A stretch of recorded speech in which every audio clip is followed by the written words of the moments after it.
Entonces ellos pues asumen este poder, este privilegio que les concede el Papa y organizan, podemos decir que lo organizan con mucho cuidado y de una manera muy, muy organizada, logística, la oficina de la Inquisición o el Santo Oficio, ¿verdad? Muy bien. ¿Cómo se organizan los reyes, los reyes católicos y los demás reyes de la península ibérica, de los reyes de Castilla y Aragón, para establecer los tribunales de la Inquisición? Bueno, ellos fijan un inquisidor presidente, un inquisidor general, que hubo en algún momento en el que fueron varios los inquisidores generales. Ahorita al final voy a decir esas notas, pero había había un organismo de la presidencia de la Inquisición y después habían oficinas locales y después habían equipos de inquisidores locales, ¿verdad? Por ejemplo, ¿dónde había oficinas locales de la Inquisición? En Sevilla, en Córdoba, en Jaén, en Toledo, en Valencia, en Zaragoza, en Murcia, en Teruel, en Valladolid, en Barcelona, en Barbastro, en Calahorra, en Llerena, en Canarias, en Logroño, en Cuenca, Santiago de Compostela, en Granada.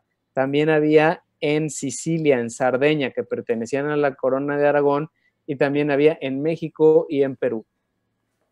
¿Sí? O sea, como nos podemos dar cuenta, en todos los territorios donde tenían jurisdicción los reyes católicos, estos reyes católicos y sus sucesores en las épocas siguientes, establecieron tribunales y los establecieron así, ¿verdad?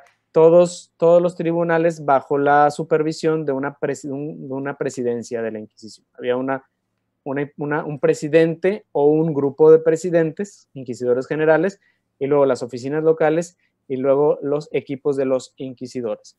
¿Cómo era el proceso que seguían los españoles? Fíjate, el proceso era así. Ante una sospecha de herejía, cuando en un pueblo había una sospecha de herejía y se corría el rumor de que quizá había herejía en tal pueblo, entonces citaban al pueblo a un sermón, se le llamaba un sermón, y asistir a este sermón era obligatorio so pena de excomunión. Si no asistías, eras excomulgado, tenías que asistir a este sermón. Pero siendo tú el acusado o siendo tú un ciudadano normal. Ahí voy. Hasta ahorita todavía no hay acusados, hermano. Ok. Hasta ahorita todavía no hay acusados. Entonces, había una sospecha de herejía de alguien que no se sabe quién es. Se Ah, cita, ok, ya. ¿ok? Había una Ya. sospecha de herejía de alguien que no se sabía quién era. Se citaba a la comunidad a un sermón en el que se hablaba de esta sospecha y de esta idea o esta práctica herética, y se dictaba un edicto de gracia. Se decía, va a haber un periodo de gracia para que el que sea responsable de esta herejía confiese espontáneamente y no va a ser expuesto en público y se le va a poner una pena y punto, y ahí acabó. Entonces se daba un periodo de gracia, ponle unas semanas, y vamos a estar esperando que llegue esa persona. Ok. Y ya. Después del sermón, entonces se daba el edicto de gracia y se esperaba. Si llegaba la persona, si llegaba y confesaba, que en muchos casos sucedía así, por temor, se le ponía una penitencia y punto, y ahí quedaba, ¿verdad? Como el caso del doctor Bresciani, ¿sí? Esto es muy, muy típico porque el caso del doctor Bresciani nos revela que sí sucedía así, que no era una trampa, no era una trampa de que, ven, y luego aquí te encerramos y te torturamos, y no era así. Sí había oportunidad para que, bueno, yo dije esto se me ocurrió decir este error, se me ocurrió decir, por ejemplo, que a lo mejor Cristo no resucitó, y pues perdón, vengo a pedir perdón, y ya se le daba una penitencia, ¿verdad? Vas a hacer tales oraciones, vas a cumplir tal penitencia y ya. Sí, esas Bueno, historias no están tan interesantes, por eso no son las que más se escuchan, ¿verdad?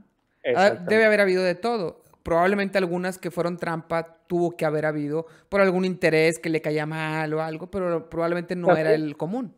claro. Y no, ahorita te voy a decir las estadísticas para la Nueva España. Ok. ¿Ok? Ok, bueno. Después de este dicto de gracia, si no se acercaba a nadie, no se acercaba nadie a confesar, entonces se pedía que hubiera una denuncia y la denuncia tenía que ser en secreto. Es decir, se publicaba que ya se había acabado el periodo de gracia, entonces podían pasar a denunciar a la persona, quienes la conocían, y tenían que llevar una prueba de la acusación. Okay. Una vez que iban los acusadores y presentaban pruebas y ya se tenía el nombre y la dirección de la persona, iban y lo aprendían y lo internaban, lo ingresaba esa persona en la cárcel de la Inquisición. La Inquisición tenía cárceles, ¿verdad? Esta Inquisición esta Inquisición española tenía cárceles. La romana seguramente también, porque era común en las casas, en los castillos y en las casas de la época medieval, pues tener una celda, un calabozo, algo así, ¿no? Las casas de la gente pudiente o las casas de las altas jerarquías. Okay. Bueno, entonces, bien. Pero hay que subrayar que la Inquisición española estaba tan organizada que tenía sus celdas. O sea, la Inquisición española podemos decir que sí es un precursor ya de un sistema judicial moderno, ya bien organizado. Ahorita te voy a decir que habían cartas en las que se pedía que se preocuparan porque estuvieran bien aseadas y en condiciones, y que no estuvieran en condiciones inhumanas las cárceles de la Inquisición española. Cuando antes eran calabozos, pues como en Game of Thrones, ¿verdad? Llenos de lo que sea, ¿no? Porque sí. Pues, ¿qué? Tú eres el acusado, me vales madre. Eso. Pero ahorita pues hay reglas, hay leyes que prohíben tratos inhumanos a los presos. Bueno, en teoría. Sí, exactamente. Y podemos ver que la Inquisición española ya había correspondencia en la que trataban este asunto, de que no fuera inhumano el trato con los reos. Okay. Bueno, se aprendía entonces al denunciado, se le metía en la cárcel, se le hacía un interrogatorio y se utilizaba la tortura para este interrogatorio, si era necesaria. Si era necesaria, se utilizaba la tortura. A veces no era necesaria la utilización de tortura. Y se hacía, eso sí, la detención preventiva de sus bienes siempre. Entonces, se encerraba a la persona, se detenía preventivamente sus bienes, se le pedía que confesara con un interrogatorio, si era necesario, se utilizaba la tortura. Después del interrogatorio, se citaban a los testimonios para confrontar lo que había respondido el reo con los testimonios, lo que los testimonios narraban de él.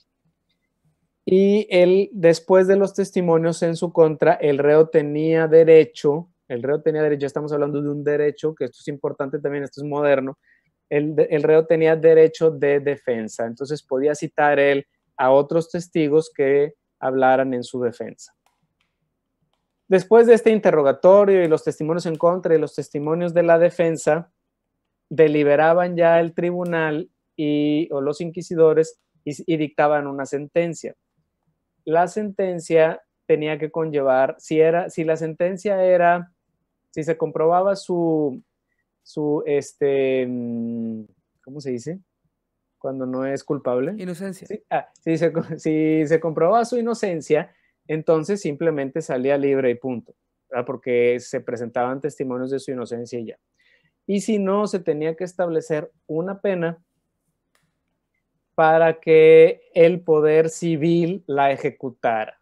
Entonces aquí también vemos una línea muy delgada entre la pena, que de alguna manera la dictaba porque la gravedad del delito lo dictaba la iglesia, pero la pena la ejecutaba el poder civil. Entonces, ¿quién se encargaba de castigar? Pues digamos que entre los dos. Claro. Está difícil definir, y también tendríamos que ver si el inquisidor era muy bueno, muy tranquilo, muy misericordioso, y el que quería, el sangriento o el cruento era el poder civil, o si era al revés. Podían haber de ambos casos, ¿verdad? Dependiendo del caso en particular, ¿no? Dependiendo del caso en particular. Claro. Por eso no podemos hablar de manera absoluta, no podemos generalizar de manera absoluta que los frailes inquisidores eran muy malos, ni tampoco que el poder civil era malo. Es decir, había de todo. Lo que sí es que había una línea delgada, había una colaboración entre los dos y una línea delgada en esta decisión. Bueno, ya que el poder civil ya que el Poder Civil tenía en sus manos esa pena que tenía que aplicar, se volvía a citar a toda la población. Otra vez tenían que asistir todos obligatoriamente al auto de fe, se llamaba. El primero era un sermón y este era un auto de fe. Y en esta ceremonia pública se dictaminaba la sentencia y la pena que tenía que cumplir el condenado. Y muchas veces se le citaba otra vez para contemplar la sentencia o de manera obligatoria para que sirviera como ejemplo a toda la población de lo que les podía pasar si cometían un delito. ¿Ok? O sea, se le ejecutaba en público. Se le ejecutaba en público. Por eso, si tú espontáneamente confesabas tu error, se te concedía el privilegio de que te dieran tu penitencia en privado y todo fuera en privado. Si no, si te obstinabas en el mal camino, lo hacía en público para que también la gente viera que para que sirviera como educación para la gente, para la población. Ok, las acusaciones podían ser de 3 causas: causas de fe, causas morales o causas menores en la Inquisición española. En la Inquisición española siempre se integraron estas 3. En la romana había discusión de cuál era la competencia, ¿verdad? De la Inquisición, de los inquisidores eclesiásticos, tenían competencias más de fe, también de dogma y de moral, pero a lo mejor no de cuestiones de robos y delitos, de otro tipo de delitos. En este caso, en la española, sí. La Inquisición española tenía competencias de fe, de moral y de causas menores que eran robos, contrabandos, fraudes, sí, delitos económicos, digamos así, robos, contrabandos, fraudes. Las causas morales eran desviaciones en el comportamiento. Okay. Casi siempre estamos hablando de cuestiones sexuales. Muy bien. ¿Verdad? Seguramente homosexuales eran ahí juzgados, seguramente infieles. Infidelidades, exactamente, okay. Infidelidades. Y las causas de fe eran, pues, profesar el judaísmo, el islamismo o las ideas protestantes. ¿Ok? También la blasfemia y el sacrilegio, pero la blasfemia y el sacrilegio son diferentes a la herejía, pero también se juzgaban en las causas de fe de la Inquisición. ¿Ok?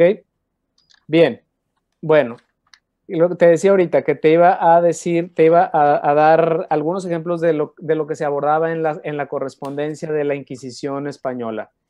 En los archivos de España se puede investigar la correspondencia entre los mismos inquisidores y entre la Inquisición y Roma, para que se vean los temas de los que hablaban ellos. Y no eran temas de espionaje, ni de obscurantistas, ni de conspiraciones contra alguien, como podemos imaginar. Los temas de los que hablaban eran de las condiciones de las celdas, que estuvieran bien, que no estuvieran en condiciones inhumanas para los reos, de los salarios de los colaboradores del Santo Oficio, que fueran salarios modestos, que no implicaran mucho gasto para la corona, fíjate, de la agilización de trámites, y fíjate, a mí me causó mucho asombro ver que uno de los temas era que los trámites de las cuestiones de fe se agilizaran, que no tenían por qué ser tan tardados, que se agilizaran porque era fácil comprobar si una persona había dicho un error o no, y ya que se le ayudara a convertirse, ¿verdad? Que se agilizaran las cuestiones de fe. Que las cuestiones fiscales fueran atendidas por el Departamento de Hacienda, decía ahí el artículo que leí de la correspondencia, que las cuestiones fiscales fueran atendidas en diálogo con Hacienda, que la Iglesia no tenía por qué abordar todos los temas ni tardarse mucho con temas financieros. Que se distinguieran las competencias, por ejemplo, que hubieran cárceles civiles para los reos por causas civiles y cárceles eclesiásticas para los reos de cárceles eclesiásticas, que se distinguiera. No existía la cárcel en ese tiempo. Como la conocemos ahorita, pues nada que ver. No existía la cárcel. Acuérdate que la estructura social más identificada con el medioevo que con la modernidad, pues era una estructura en la que la visión de castigo estaba muy ligada a las cuestiones religiosas. Sí. ¿Sí? O sea, la justicia la impartía la Iglesia, prácticamente. Cierto.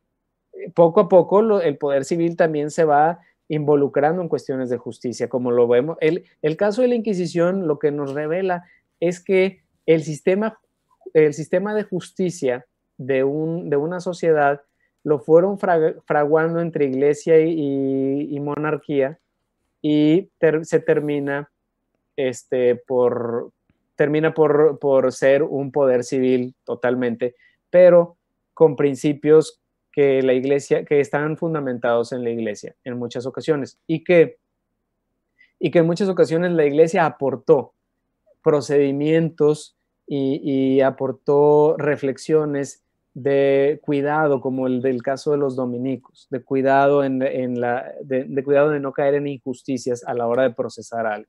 Muy bien. Bueno, también otro tema que se discutía es que a los reos que no eran procesados por causa de fe, es decir, a los reos por otras causas, por delitos menores, morales, o por etcétera, que no los hicieran confesar la fe ni persignarse al iniciar el proceso, porque ese era un requisito del proceso.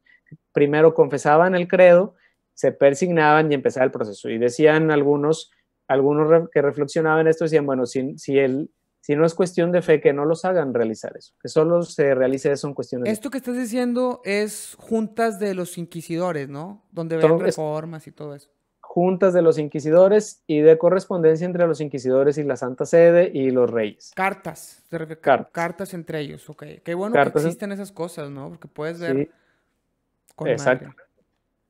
Ahora, también los requisitos para que fueran inquisidores. Los requisitos era que tuvieran integridad de vida, rectitud de vida, nobleza, pureza de sangre. Revisaban su genealogía, que tu familia fuera una familia con antecedentes no penales, digamos así, para que pudiera ser integrado en la Santa Inquisición o como inquisidor, ¿verdad? Alejandro VI, ahora sí es el Papa Alejandro VI, en 1494 nombró inquisidores generales al arzobispo de Mesina, al obispo de Córdoba, al obispo de Ávila y al obispo de Mondoñedo. Decía en el artículo que leí, decía que esto nos ayudaba a vislumbrar ya una visión más colegiada y no centrada en una sola persona. Entonces, hubo épocas en las que el inquisidor general era uno, pero hubo épocas, por ejemplo, en la que Alejandro VI dijo, a ver, no, que en España, aunque era el Papa, él se metió ahí en la decisión y dice que en España vamos a nombrar varios inquisidores generales, ¿verdad? Entonces nos ayuda a vislumbrar un órgano más colegiado. Ok. ¿Qué otra cosa te iba a decir?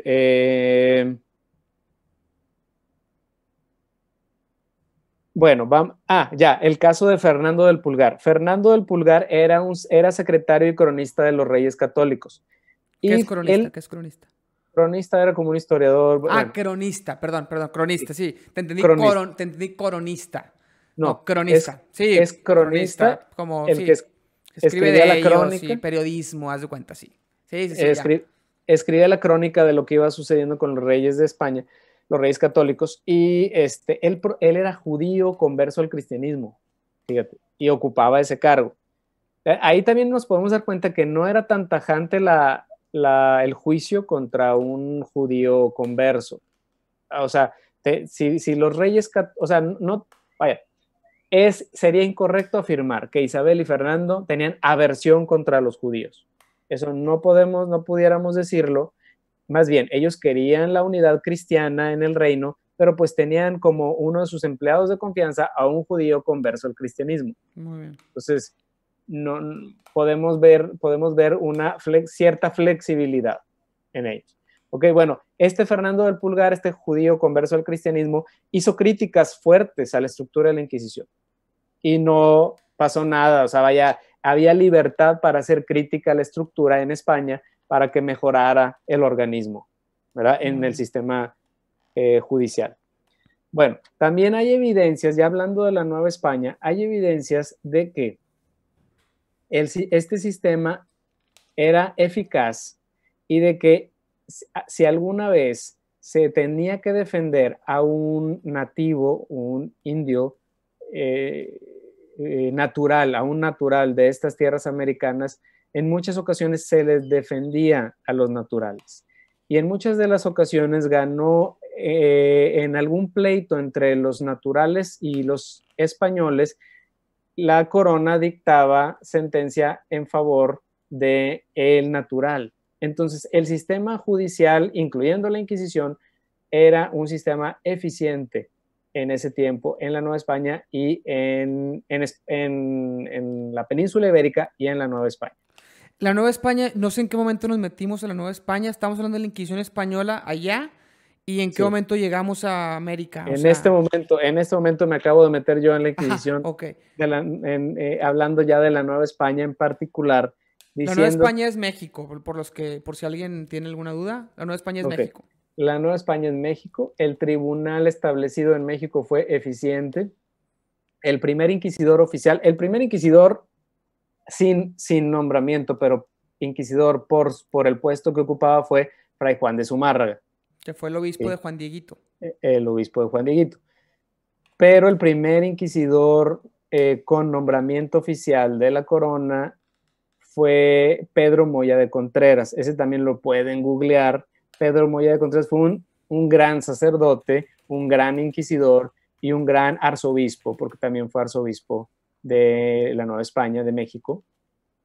Y este señor, Pedro Moya de Contreras, era meticuloso, era cuidadoso y velaba por los débiles, por los naturales, por los indios. Era una persona muy recta. Entonces, nos podemos dar cuenta en el caso de él, de qué calidad eran las personas que manejaron la Inquisición aquí en Nueva España. Al menos yo hice un trabajo de él, una investigación de Pedro Moya de Contreras, estudiando historia en la licencia, y me quedó impactado. Por eso no se me ha olvidado el nombre, ni se me ha olvidado que fue el primer inquisidor, porque fue un señor con una calidad moral intachable. Dice aquí que fue el sexto virrey de la Nueva España y fundador del Tribunal de la Fe. ¿Eso es lo que dices? O sea, ¿la Inquisición es el Tribunal de la Fe o son otras cosas? Sí, bueno, el Tribunal de la Fe era parte de la Inquisición, era el tribunal que abordaba las cuestiones de fe. Es que está interesante que aquí en Wikipedia no viene que fue un inquisidor como... Es el primer inquisidor, el primer nombrado. Bueno, en Wikipedia a lo mejor no, pero si buscas ahí a lo que me refiero es que normalmente por inquisidor se refieren la historia moderna no, los historiadores, pues no sé cómo llamarles, comunes, todo lo malo Inquisición, ¿no? Y a él sí. no le achacaron eso, a lo mejor porque iba a sonar negativo, le achacan el Tribunal de la Fe. El Tribunal de la Fe, pero sí quiere decir que fue el primer inquisidor nombrado oficialmente por la corona, tenían su nombramiento oficial, y aparte fue arzobispo y virrey interino, ¿verdad? Dijiste virrey. Virrey, sí. Fue virrey. El sexto virrey de la Nueva España y el fundador del Tribunal de la... Según Wikipedia. Sí, no, sí es así, pero sabes que fue virrey interino porque no encontraban otra persona que pudiera llevar la administración de la Nueva España y fue el sacerdote. Una gran disculpa por mi ignorancia, pero no sé qué es un virrey en la Nueva España. O sea, ¿era el gobernante? Pues el gobernante era la persona designada por la corona para hacer las veces del rey. Ok. Como el vicepresidente, pero enviado, haz de cuenta. Sí, pero era el gobernante. Era el gobernador, el monarca. Sí, el representante del monarca, el gobernador, la máxima autoridad en la Nueva España. Ok. ¿Ya en qué época? O sea, ya después de la conquista, un tiempito después.